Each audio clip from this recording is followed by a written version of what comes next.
welcome to the EFANI Features podcast. And today I have co-founder Rohan. And so Rohan, why don't we get right to it? And if you could just introduce yourself and let everybody know who you are. Thanks for having me, Mark. Yeah, 100%. Hey everyone, I'm Rohan. I'm the co-founder and CEO at Cypher Rock. What we do at Cypher Rock is basically build the world's safest hardware wallet. And the way we do it is instead of centralizing the keys inside one single hardware, we basically decentralize your keys into five different hardware components in which you just need any two of the five to make a transaction.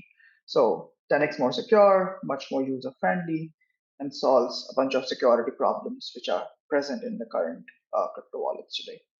All right, great. Before we get into any more details on the actual product, and I've been really looking forward to this conversation because I'm actually in the market for actually buying another hardware wallet. And so when I touched base with you the first time, I thought this looks really interesting, and people need to know about this. And I know your company's growing, and you got tons and tons of customers. But could you tell us about your journey? Like, what happened where you thought, like, okay, I think I want to build the next greatest hardware wallet? Yeah, sure, Mark. So this goes back to our university days, to be honest. This is 2017. The ICO boom at that time. Everyone was trading, making money, and piqued my curiosity, which is like, hey, what is this that is going up that I don't understand anymore? And so during that point, I started trading, investing into crypto as well. Using all of the money that I had at that point because I thought the best way to learn about something is to have skin in the game. But then what happened is, you know how the saying goes, which is everyone is a genius in a bull market. It's when the bear market hits that you're not. And so January 18 arrived. I lost all of my assets due to two reasons. So one, I didn't sell it at the right time. Basically took took the assets down with me in the bear market. And secondly, and more importantly, all of my assets were stored in my MetaMask wallet, and my laptop got corrupted at the same time, which Wow. also had the seed phrase, the same MetaMask wallet. And so, we realized based on our personal experience that this is not how the future of finance is going to be for normal, consumer. If we want to build the decentralized finance of the future, we need to build an infrastructure wherein they have the peace of mind. And so when our idea at that point was, hey, how do we build a decentralized bank, right? And so when we looked about it, we said that we need to solve two core problems if you want to do that. First problem is you need to have the same level of bank grade security with the users because if you want them to enable them to be their own bank, you need to have that sort of bank grade security to them. That was one aspect of the solution. And the second was how do we solve the loss problem, which is the users themselves not making mistakes in securing their own assets? Because whether we like it or not, most of the users lose their assets because of their own mistakes rather than a hacker trying to steal their assets. And so when we looked into the solutions, we found out that the current crop of wallets that people relied on didn't really work that well. So a user is expected to write down their seed phrase on a piece of paper, which is basically a backup of your wallet. And tomorrow, if you lose it, that means your funds could be lost forever, right? Then the second problem we encountered was like, hey, what happens to my crypto if I die tomorrow? Right. So these are very primitive questions that people take for granted in the traditional finance world because we have already solved those problems in the traditional finance. But those are some very primitive problems that are still remaining in the crypto wallet space. And that is how we sort of started ideating and building Cypherock. Okay, interesting. Yeah, so Fani got started because two of us, which at the time we didn't know each other, but we were both mobile SIM swapped and had our crypto stolen, or at least some of our crypto stolen. So very similar path. Um, and so who came first? So when you were looking at the market, you've got Ledger, you've got Tangem, and I know there's a couple others out there, but those are the two that at least come into my feed all the time on like YouTube. Uh, Was Ledger already established and you were coming in to build it better, or what was the timing on that? Yeah, I think Ledger was already there. Ledger Treasure were very, very established in the market. But if you think about it, if you map out the market today, there are about 500 million total crypto users. Out of those 500 million, there are about 100 million using software wallets, and only about 30 million, 25 to 30 million of them using a hardware wallet. So what I would say is there is still a lot of growth potential left, and we asked ourselves, like, hey, why is this the case? Like, why aren't more people using wallets? And when we looked around, when we asked and talked to potential users, we realized that they just don't have that sort of peace of mind. They just don't are careless enough in losing their seed phrases. They just can't fathom the fact that, hey, what happens to my assets if I die tomorrow? So that is something which we realized was sort of a tipping point for them, and that's why we realized that we need to build something of like a full stack solution that a user basically gets from the product and solves all of the core problems that they could encounter from any other hardware wallets, like you mentioned. Yeah, I So think that that is is the a big reason we part of it. decided to. Yeah. The fear of messing up, the fear of like moving your crypto from from Coinbase to a hardware wallet. I think that does kind of freak some people out, and they're just kind of afraid that I'm going to move it over here and then I'm never going to be able to retrieve it. Yeah, 100%. But I am seeing more. I literally I played golf a couple days ago with the guy. I think he's probably around 65 years old, and surprising enough, he was using the Tangent wallet. And then today I met uh, for coffee. He was meeting with somebody for business, and I think he's somewhere around 67, 66, and he's a Ledger customer. And so even the people in their 60s and up are starting to use these crypto wallets, the hardware wallets. So I think that's a good trend. But yeah, the number of people that need it, I always tell people that the only true way to store your crypto is cold storage or a hardware wallet. That's really Right. the only way you can do it. Now, so now I happen to be in the market and I want to get a hardware wallet. So why would I buy the Cypher Rock versus the like a Ledger, Trezor, Tangent wallet? Yeah, sure, Mark. So if you are someone who's new, who wants to buy his own first hardware wallet, I would say there are three reasons why you should consider buying a Cypherock over any other hardware wallets that are out there. So number one is all of the other hardware wallets, they store your keys inside one single hardware, and then you have to make a copy of that key in the form of seed phrase. And now both of these become two single points of failure. Your hardware could also be hacked, which we have seen in the past. Your hardware wallets getting hacked as well, or someone could actually steal away your seed phrase, or you lose it and someone else steals it, and that gives unauthorized access to your crypto forever, right? And so in security, we pretty well know that you're only as secure as your weakest link. And so your weakest link doesn't become then the hardware wallet, but it becomes the seed phrase, right? Whereas what we do is we completely abstract away the seed phrase from a normal person. And the way we differentiate in terms of security is, instead of storing your keys in one single place, we realize, what, blockchains are more secure because they don't centralize your information on the database in one place. They basically decentralize it, right? Make it tamper-proof. What if your keys could also be decentralized? Why am I storing it in one single hardware and making it, a copy of that in the form of seed phrase?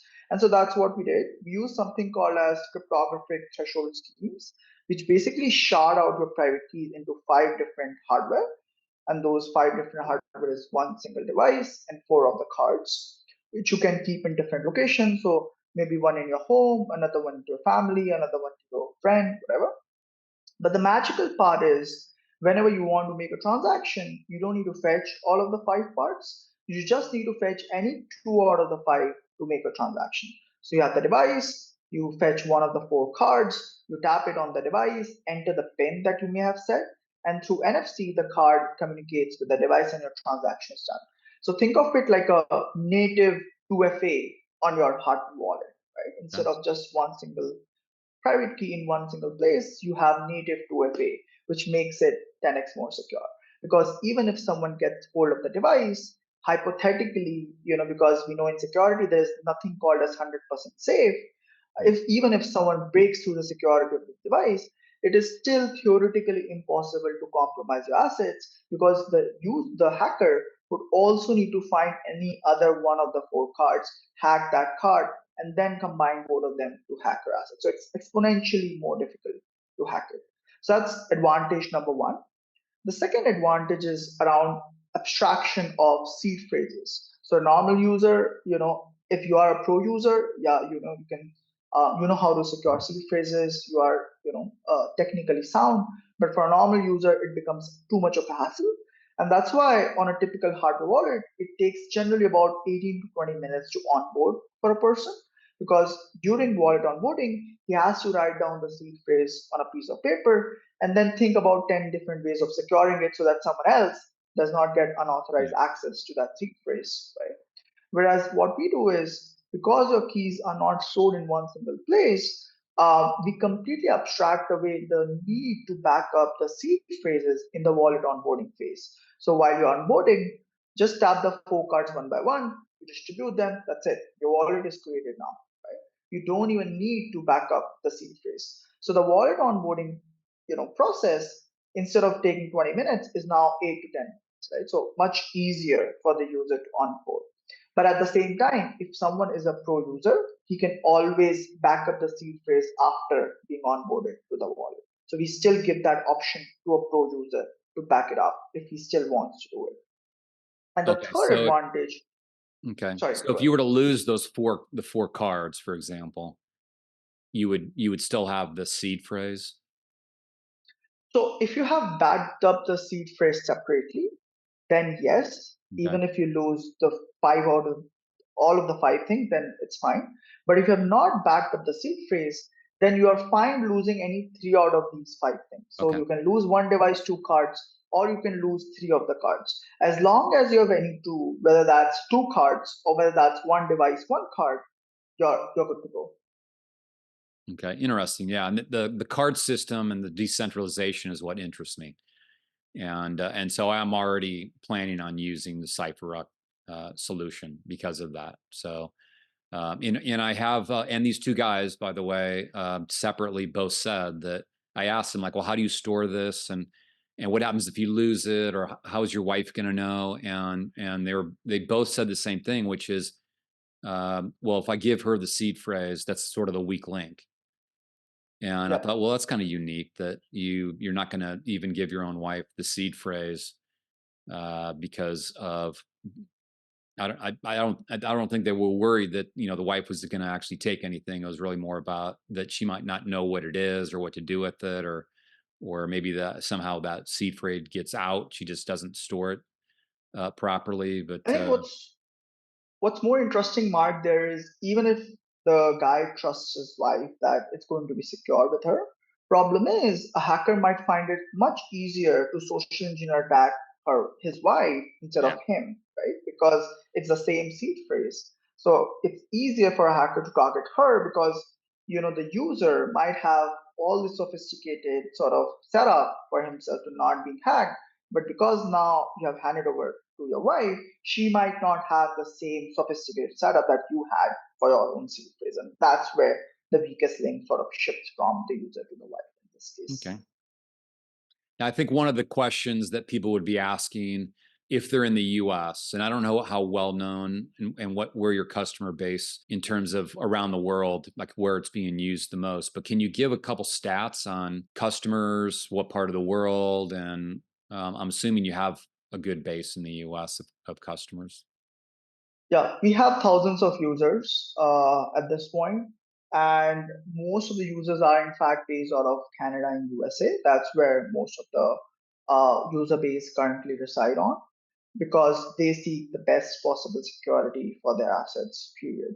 So And the close second after that, I would say, is still Europe after, US and Canada. Is there any, you said this is decentralized, and one of the struggles in the crypto space is there's always seems to be some centralization of like these different tokens, where like if the company went out of business itself, would that mean sort of the end of the solution? So I'm assuming that with Cypher Rock, that even if the company 5 years from now disbanded for some reason, that is sort of irrelevant, that the solution is going to keep working. There's no centralization of like servers. Would that be a correct statement? I would say so. In the worst case possible that we are not around, the device and the card would still work for you if it is in the good condition. And so the worst that could happen is you won't be able to use our desktop app that we ship along with the hardware, in which we have the servers so that we can index the blockchain transactions, we can sort of relay it to the blockchain network and so on and so forth. But we have an open SDK, and so anyone can really sign transactions from the Cypherock X1 because the SDK is open for anyone to integrate it, right?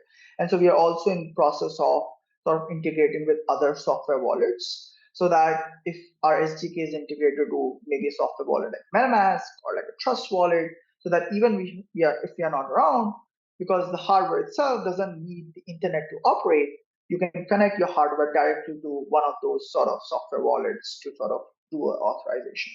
Now, if we, God forbid, cease to exist, and if you don't want to still use our product, then you can always take the seed phrase out. I would say like that's the magical thing about crypto, which is it gives you that freedom to switch between one provider to another very seamlessly. And so you can always take the seed phrase out from one device and one card, and then sort of input that seed phrase into any other hardware wallet, and all of your funds will easily be recovered onto that new hardware wallet. So the user's funds are never in a position to be stuck if, God forbid, we ever cease to exist. Okay. Now I know that I've never really bothered to read the details on the security issues with like Ledger and Tangent and others, but I know that a couple of them have some holes, or at least one hole. Could you help actually, just even if it's just for me, what are the holes of like a Ledger or a Tangent that you see? Yeah, I would say like the basic one is, the hardware wallet should have a screen period. The simple reason for that is, the reason why you buy a hardware wallet is because you assume that your smartphone or your PC is hacked. If you didn't assume it was hacked, then might as well use a software wallet, right? You don't need a new hardware wallet per se. And so the assumption or the threat model is that your software wallet or your software either on your PC or your smartphone is hacked, right? And now, if your hardware wallet doesn't have a screen, then the problem is, with a compromised software, the transaction could be constructed in a way in which, even though you were intending to, let's say, send me 10 bitcoins, the hacker, what he would do is replace my address as a recipient address with maybe the hacker's recipient address. And when the transaction is sent to the hardware to sign it, because there is no display to verify the transaction details, so the hardware will sign whatever you send it to sign. And so that's why the display is very important on the hardware to first verify the transaction details that you all sort of authorizing. And only then you sort of authorize the transaction to be digitally signed using the hardware. And then the signed transaction should be sent back, to your PC or your smartphone to be broadcasted to a specific blockchain. So it's very critical, I would say, security 101 in terms of a hardware wallet to have a display, right? Without it, it's very poor security. A second thing about other hardware wallets, I would say, is, they generally leave out the seed phrase from the equation of the hardware wallet, itself. And so they expect the users to make the wise decision on securing the seed phrase and everything. And so what ends up happening is, if a user gets compromised, and we have seen countless examples of this happening in the past, but if a user funds gets compromised through the seed phrase compromise, he ends up blaming the hardware wallet, even though it Yeah. was never fault of the hardware wallet. But because that's what he bought for, like he didn't buy the solution for signing transactions. He bought the product for making sure his crypto is safe, right? That's what the intent was. And if you separate that out from, if you separate the seed phrase equation out from the whole hardware wallet experience, it sort of, damages the hardware wallet brand.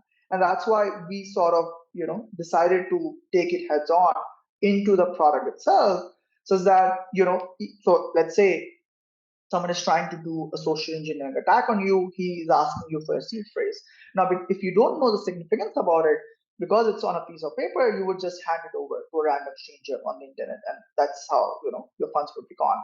But in our case, because you have to sort of see the seed phrase inside the hardware environment, so even if you want to see it, you first show a warning message to the user saying, hey, if you are going to see the seed phrase, make sure you are giving it to someone who you can trust with your funds, because they have the full authority to take all of your assets. So we basically have this education loop itself during the seed phrase backup process if a user wants to still do it outside the Cypherock wallet ecosystem, right? So that normies don't get scammed out of the whole experience. And the third piece is, hey, how do we solve, the inheritance problem, which is, hey, what happens to my assets if I die tomorrow, right? So the core problem mark here is you can't give your seed phrase while you're alive, as you said, to someone you trust, because, hey, even if you trust them enough that they're not going to steal your assets themselves, what if a hacker decides to target them for a funds? So you can't give your seed phrase while you're alive, and for sure you can't give them after you're dead because you already did it. So then how do you solve this conundrum of actually transferring all of your assets in case something happens to you? So that's something of a third problem that we are trying to solve. We're very happy to announce that we are going to go live pretty soon with that in the next 1 month. And so what that will allow users to do is they can actually make all of their current wallets, even like your Ledger, your Treasure, MetaMask, or even Cypherock wallets, inheritable without compromising the privacy and control of the asset. So we as Cypherock as a company will not be able to compromise the user's assets, even if we want to, and still help transfer the assets to their loved ones in case something happens to them. So that's the third thing we are, solving, which I would say is very critical for the ecosystem. Yeah, that's that was one of the priorities in terms of me picking the next wallet, is having one that I'm going to be sharing, and I'll be giving them, one card, and I have one card and then keep the others in like two different safes. And that inheritance part of this that's coming here in the next 30 days was kind of key in me choosing the Cypher Rock solution. So I appreciate you putting that out. Now, it sounds like anybody that has crypto that they want to have it secured and take it offline can be a customer. I'm assuming can people buy your solution all over the world? Is there any limitations on what country can buy it or can't? I mean, I would say we support most of the countries, especially any country that US hasn't sanctioned, so we ship it there, right? Okay. So which covers almost all of the countries. So we ship globally. We have customers in more than 50 countries already. So we are pretty much global at this point. Okay. And then if people want to get a hold of your product, if they find this interesting and they want to learn more about Cypherock, then what's the best place for them to find more information? Yeah, so anyone who's interested, they can definitely go to the website directly. It's called cypherock.com, cypherock.com. And we are happy to serve you as a customer. Okay. Is there anything else that maybe I didn't ask about, like anything like a fact about your product, or maybe a feature that I didn't cover? Is there anything else you'd want to let people know? Just a couple of points to add there, Mark. So in terms of security, we are actually audited by Key Labs, which is the only firm who has found vulnerabilities in both Ledger and Treasure hardware wallets before. And they sort of, really liked the product security. They found some of the world's first security properties that were not present in other hardware wallets, which we sort of discussed today.